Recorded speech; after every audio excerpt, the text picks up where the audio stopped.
Relationships make you believe in things that aren't true. When I met Emma, I believed I'd found my soulmate. I thought we had something indestructible, something unique compared to those other pairs who slowly grow distant. I convinced myself we were exceptional, more resilient, more authentic. And for many years, I told myself I wasn't someone who surrendered his heart easily. I'd always been guarded, always careful about how much of myself I revealed. But Emma, she stood apart. Or so I believed. From our initial meeting, she captivated me effortlessly. She possessed this contagious chuckle, a talent for transforming even mundane experiences into adventures. She was vibrant, spontaneous, and when her gaze found mine, I felt like the center of her universe. So I surrendered everything. She became my focus, my aspirations, my tomorrow. My entire existence centered on her. I compromised, significantly and subtly, to ensure her happiness.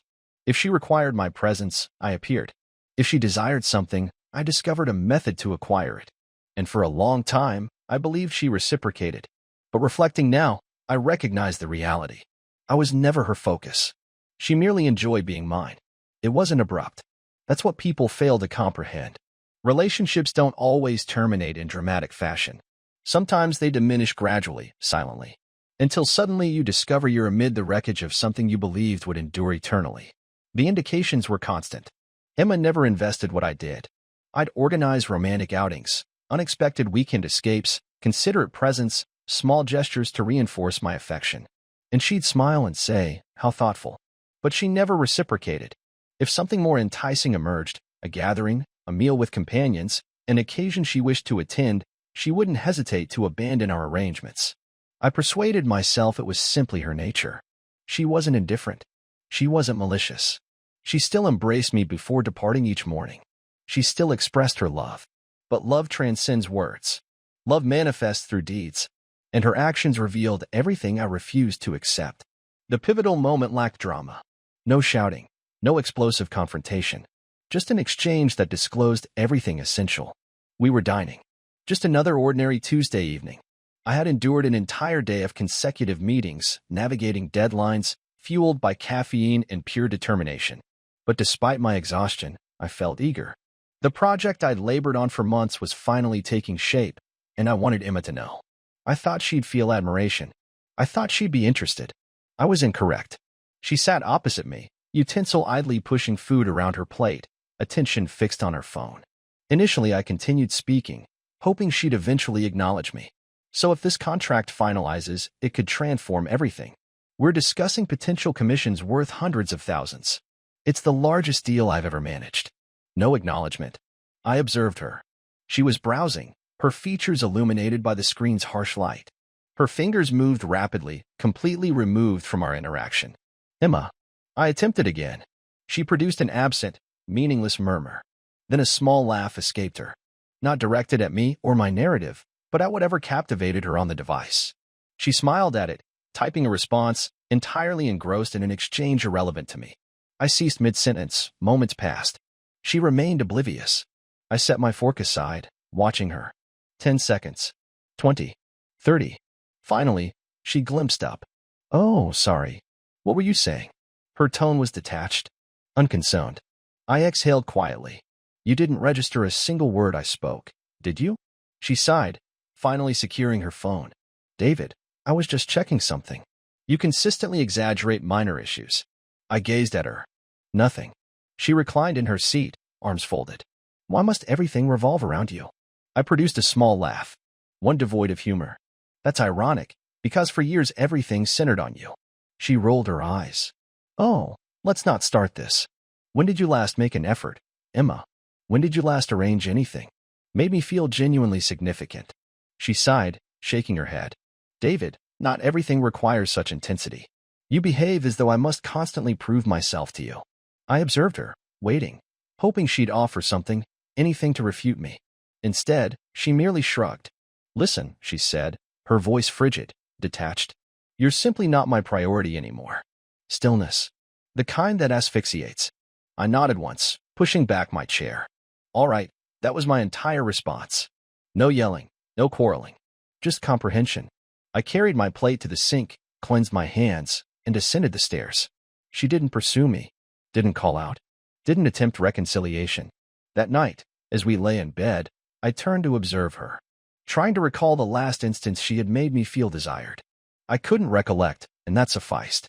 I understood what action was necessary. The following morning, I woke before the alarm sounded.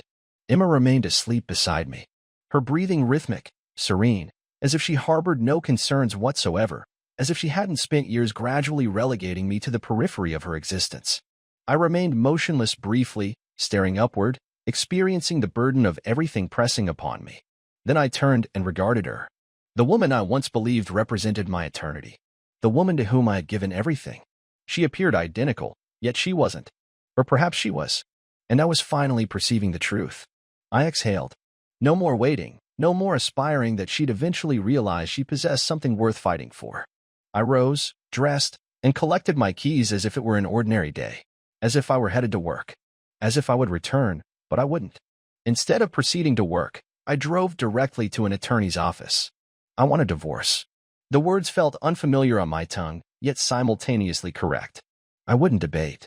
I wouldn't plead. I wouldn't request her transformation. I would simply depart.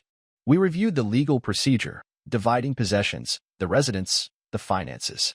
I clarified I wouldn't be disadvantaged in this process.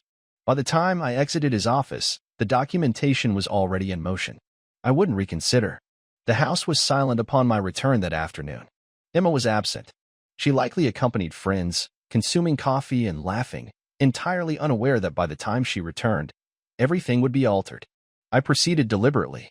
I approached the closet, extracted a suitcase, and commenced packing. Every garment, every volume, every vestige of my presence in that dwelling vanished. I didn't accelerate. There was no fury in my movements. No melancholy, just conclusiveness. By the time I secured the final bag, the space already seemed different, more vacant, as if I had never truly belonged there. I entered the kitchen, removed my wedding band, and positioned it on the counter. The slight metallic sound resonated more prominently than it should have.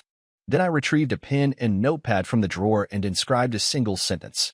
If I am not your priority, then you are no longer mine either. I placed the note beside the ring, took one final survey, and exited. I didn't forcefully close the door. I didn't glance backward. I simply left. I registered at a hotel that evening anticipating guilt, sorrow, possibly regret. Instead, I experienced liberation. But Emma, she deteriorated. Several hours later, my phone began vibrating. Calls, messages. David, how could you do this?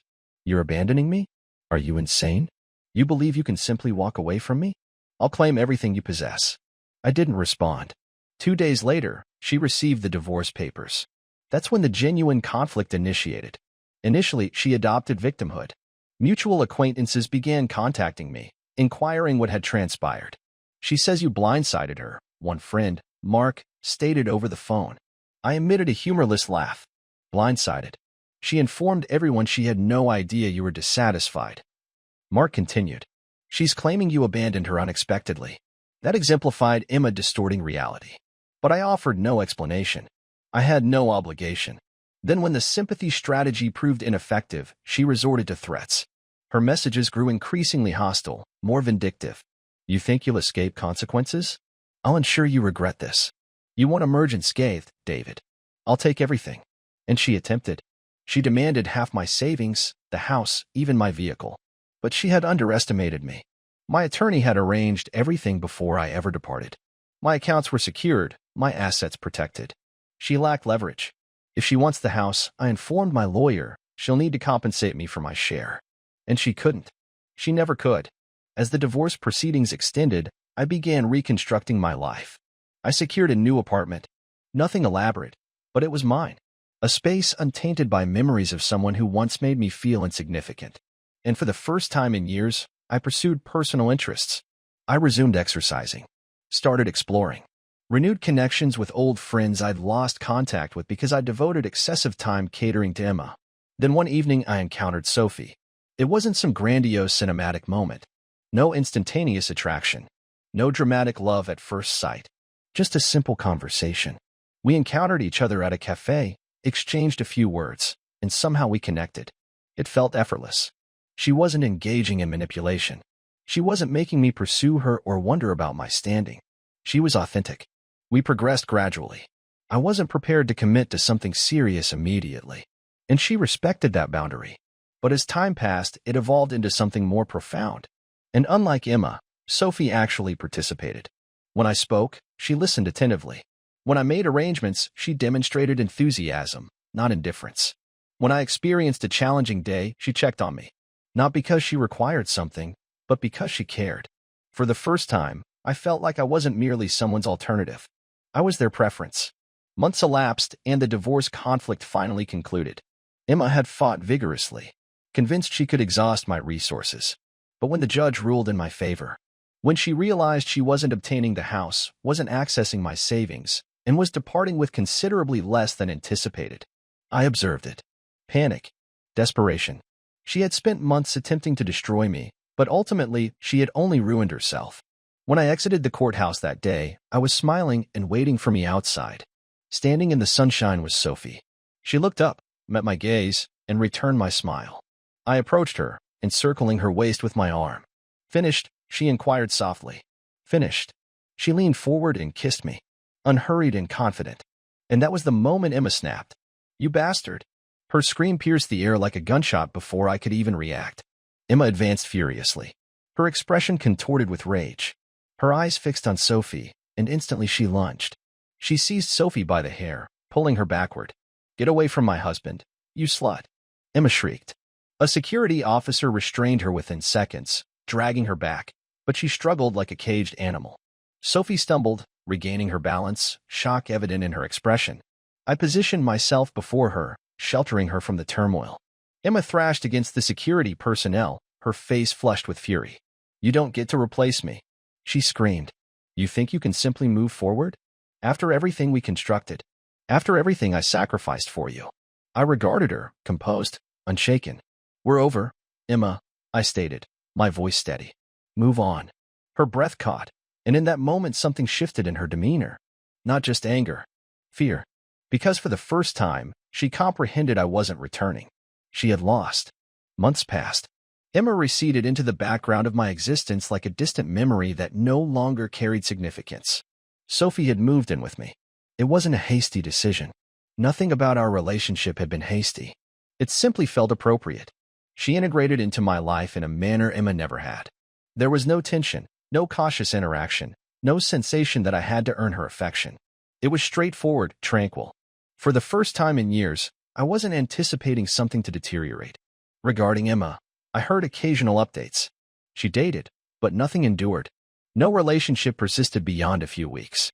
The individuals she surrounded herself with, though she consistently prioritized over me, they had moved forward, occupied with their own lives.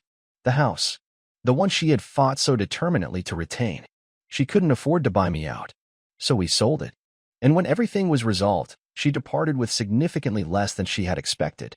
I should have felt remorse, but I didn't, because she had made her choices, and now she was experiencing their consequences. Then one night, as I lay in bed nearly asleep, my phone vibrated on the nightstand. Sophie was curled beside me, her breathing gentle and even. I was about to drift into sleep when it vibrated again. Initially, I disregarded it, but something prompted me to check. I reached for my phone, squinting at the display. One new message from Emma. I stared at it momentarily before opening it. I was foolish. "I'm sorry. Please accept me back," she wrote. That was all. No manipulation. No anger. Just a simple, desperate appeal. I read it twice. Then, without hesitation, I deleted it. No response. No reaction. Nothing. Because some individuals don't merit a second opportunity. And I had finally discovered the happiness I deserved.